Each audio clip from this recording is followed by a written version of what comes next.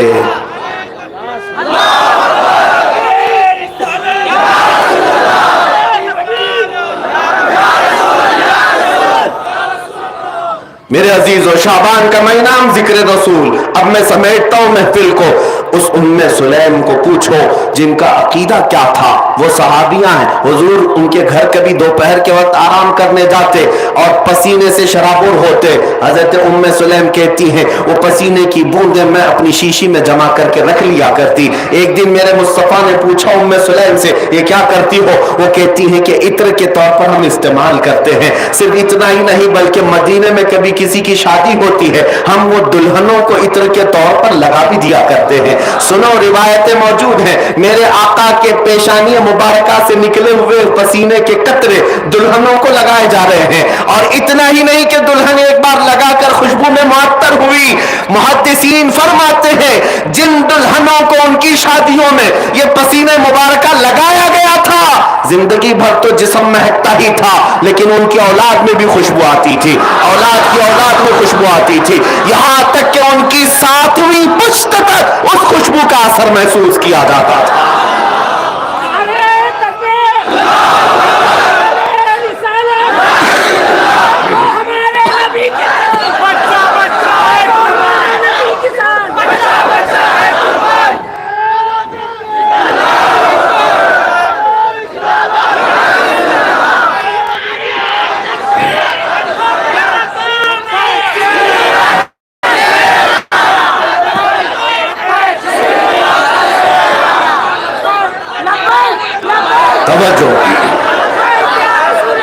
عزیزان گرامی وقار، میں نے عرض کیا حضرت جابر بن سمرہ کی حدیث، میں تفصیل سے عرض کر رہا ہوں، توجہ، تاکہ یہ رات ختم ہونے سے پہلے آنکھیں بند کرو تو صرف وہی چہرہ تمہارے دماغ میں۔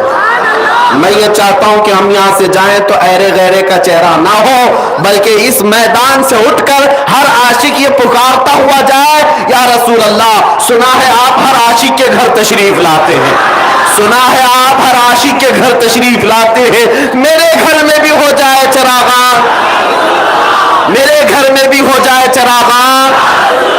یہ تمنا لے کر کے جائیں گے لیکن اس کے لیے تصور پہلے ضروری ہے۔ تصور کیا ہے؟ میں نے حضرت جابر بن سمرہ کی حدیث بیان کی، وہ چہرے مبارکہ کو دیکھ کر کہتے تھے کہ میں چاند کو دیکھتا اور کبھی حضور کو دیکھتا، پھر فیصلہ کر لیا کہ چاند حسین نہیں، میرے مصطفیٰ کا چہرہ زیادہ حسین ہے، اور آپ کے پسینے مبارکہ کو دلہنوں کے لیے خوشبو کے طور پر لگایا جاتا تھا۔ واللہ جو مل جائے میرے گل کا پسینہ، مانگے نہ کبھی عطر نہ پھر چاہے دلہن پھول۔ لیکن ماں عائشہ صدیقہ سے پوچھیں، کہتی ہے سیدہ عائشہ صدیقہ، ایک بار میں اپنے حجرے میں تھی، اچانک حضور داخل ہوئے، کمرے میں اندھیرا تھا، میں نے حضور کو دیکھا، میرے ہاتھ سے سوئی گر گئی، سل رہی تھی، سوئی گر گئی، نبی پاک صلی اللہ تعالی علیہ وسلم مسکرائے، آپ کے سامنے کے 4 دانتوں سے ایسی روشنی نکلتی تھی۔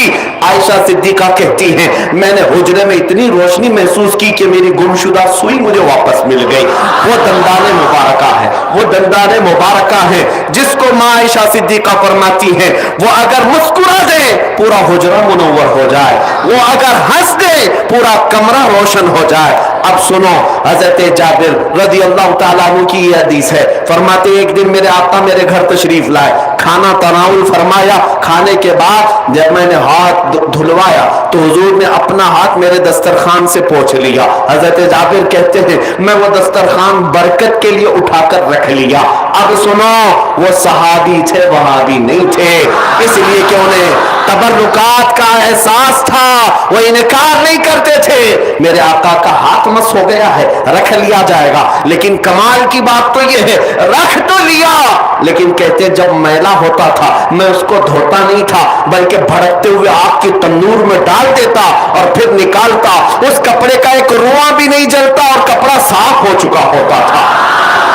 ہاتھ میرے آقا کا لگ جائے، کپڑے کو آگ نہ جلائے۔ صحابہ کہتے ایک بار ہم حضور کے مجلس میں بیٹھے تھے، رات ہو گئی، اب ہمیں گھر جانا تھا، ہم نے شکایت کی آقا روشنی نہیں ہے کیسے جائیں؟ حضور نے فرمایا کوئی لکڑی ہے تو لے آؤ۔ صحابی کہتے ہیں ہم لکڑی لے آئے، میرے آقا نے ہاتھ مس کیا اور کہا لے جاؤ اس کو، یہ روشنی دے گی۔ صحابہ کہتے ہیں ٹیوب لائٹ کا زمانہ نہیں ہے، انٹرنیٹ کا زمانہ نہیں ہے، لیکن نور والے مصطفیٰ کا تو زمانہ ہے۔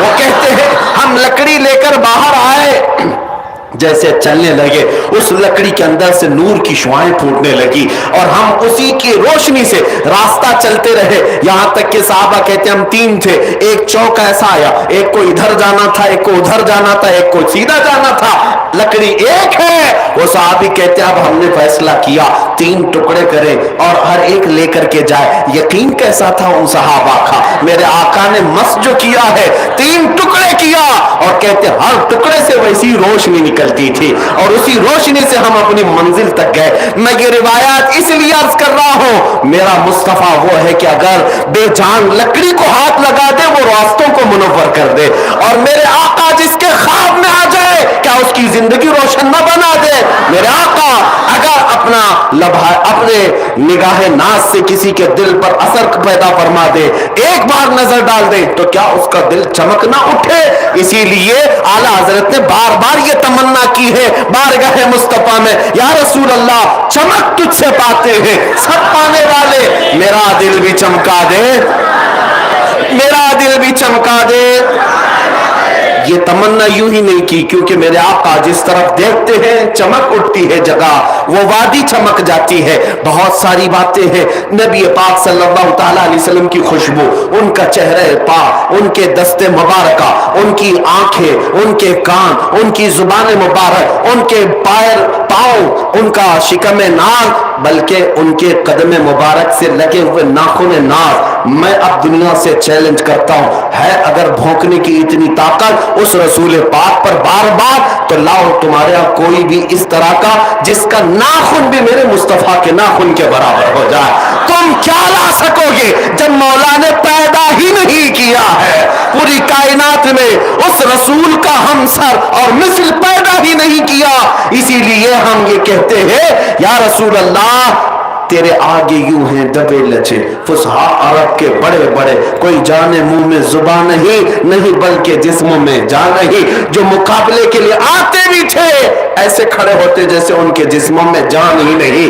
اس لیے آؤ میرے عزیزوں, آج کوئی کسی طرح سے بھوکتا ہے تو چند دنوں کی بات ہے, موسم آج ان کا ہے اور اس کے بعد موسم جاتے ہی کیڑوں کے پر گر جاتے ہیں, نہ اڑ پاتے ہیں نہ چل پاتے ہیں. ہم نے ایک کیڑے کو لکھنؤ سے بھی بھوکتے ہوئے دیکھا ہے, 2 سال پہلے دھرم بھی بدل لیا تھا, نام بھی بدل لیا تھا, رافضی کتا تھا اور چلا گیا اور ٹیکا بھی لگا کر کے دھوتیاں اٹھاتا رہا. 6 مہینے کے بعد اس کو کک مار کر کے بھیج دیا گیا, اور اس کتے کا حال یہ دھوبی کا کتا نہ گھر کا.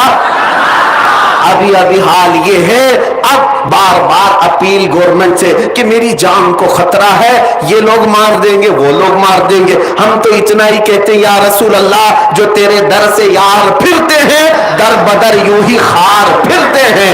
ہمارا حال تو یہ ہے اس گلی کا گدھا ہوں میں جس میں مانگتے تاجدار پھرتے ہیں.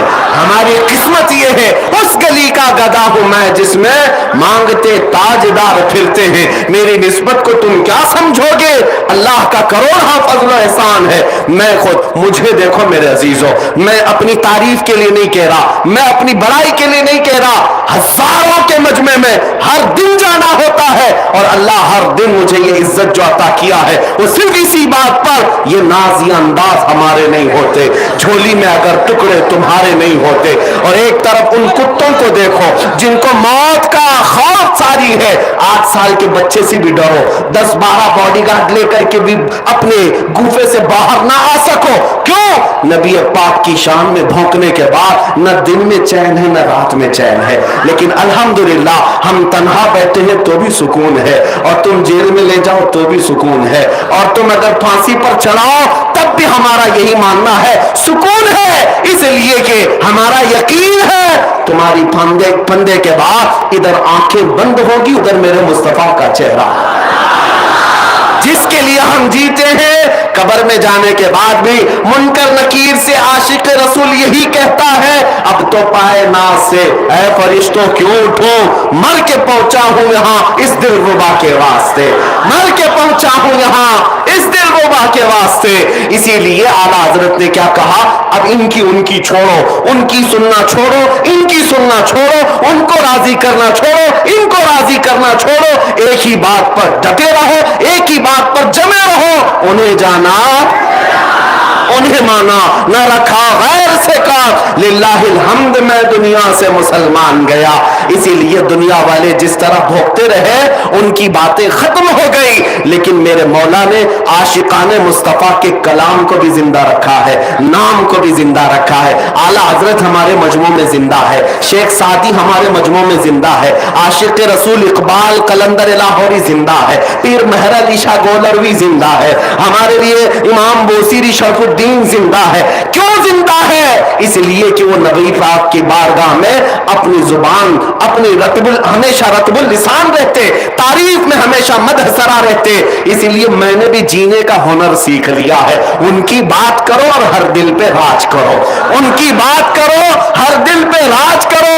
اور ہم نے اب الیکشن میں ووٹ مانگنا بھی چھوڑ دیا، اس لیے کہ پتہ ہے پھر 5 سال کے بعد بھیک مانگنا پڑے گا. اسی لیے کیا ہی اچھا ہے اس گنبد کے نیچے آئے اور صدیوں حکومت جاری رکھے.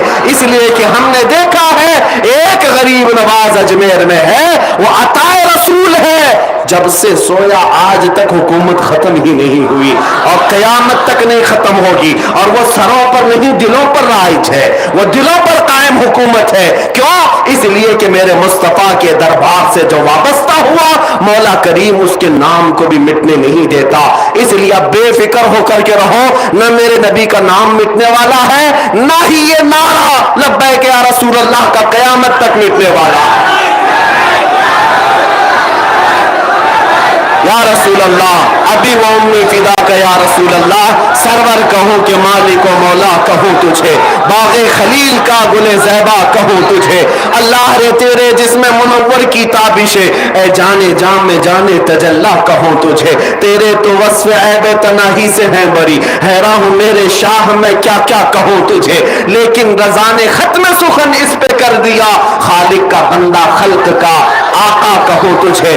اے سنیو میں بہت دیر سے کہہ رہا ہوں، گفتگو کو آخری سمت میں لے جا رہا ہوں بس اب، اس لیے کہ نعت پاک پڑھنا یہ نعت خان لوگ ان کا مشغلہ ہے، اچھے سے سریلی آواز میں پڑھ سکتے ہیں، لیکن جن کی آواز نہیں جیسے ہم لوگ ہیں، کیوں ہم اس نعت پاک کی خدمت سے محروم رہے. میرے مصطفیٰ کریم کی بارگاہ میں جہاں جیسا موقع ملے ہم اپنے انداز میں کہہ لیتے ہیں، اس لیے کہ ہمیں پتا ہے نبی پاک کی بارگاہ میں آوازیں نہیں دل دیکھے جاتے ہیں.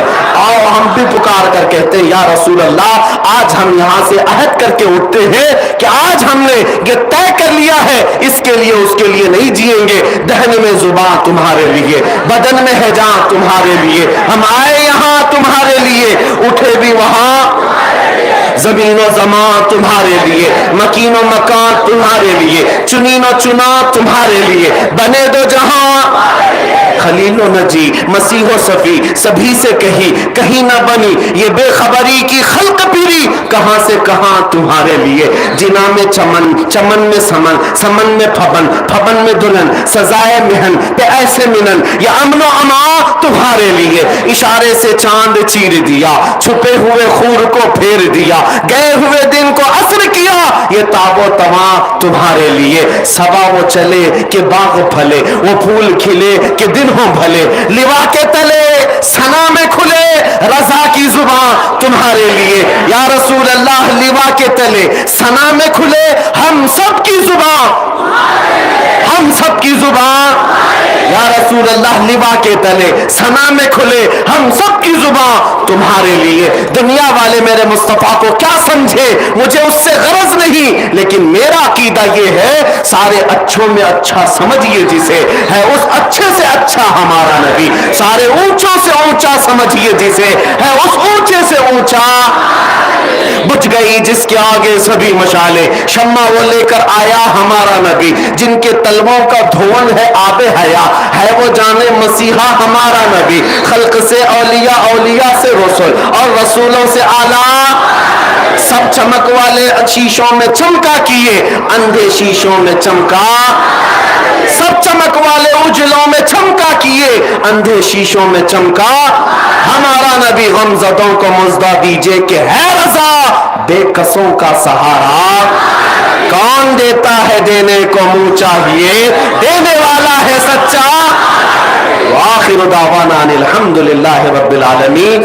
اب ذکر کا وقت ہے، آپ حضرات اپنی جگہوں پر بیٹھے رہیں، تھوڑی دیر ہم اللہ کا ذکر کرتے ہیں اور دعا کرتے ہیں. بیٹھ جائیں بیٹھ جائیں. لبیک یا رسول اللہ، لبیک یا رسول اللہ، لبیک یا رسول اللہ. میرے عزیز